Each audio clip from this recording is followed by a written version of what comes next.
So guys, আজকে cycle সাথে যে আমার সাথে এরকমের একটা ঘটনা ঘটবে তা আমি ভাবতেও পারিনি।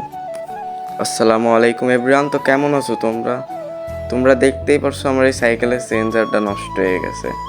দেখো, কয়েকদিন ধরে যাতায়াতে অনেক অসুবিধা হওয়ার কারণে আজকে আমি এই চেঞ্জারটা ঠিক করতে যাচ্ছি। তো চলো আগে যাওয়া যাক। সো দোকানে যাওয়ার পরে দেখি যে আঙ্কেল আমার এই সাইকেলটা সারাবে সেই নেই।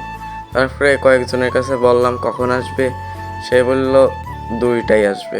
তো আমার সাথে যে মেলা কষ্ট লাগলো। তো কি করার, পাশে একটা পার্ক ছিল, তাই আজকে পার্কে ঘুরতে আসলাম। পার্কটা কত সুন্দর তোমরাই দেখো, নদীর পাশের পার্ক। এই দেখো আমাদের সেই নবগঙ্গা নদী। তো কি করার, একটু ঘোরাঘুরি করে তোমাদের দেখায় আমি আবার বাড়ির পথে রওনা দিলাম।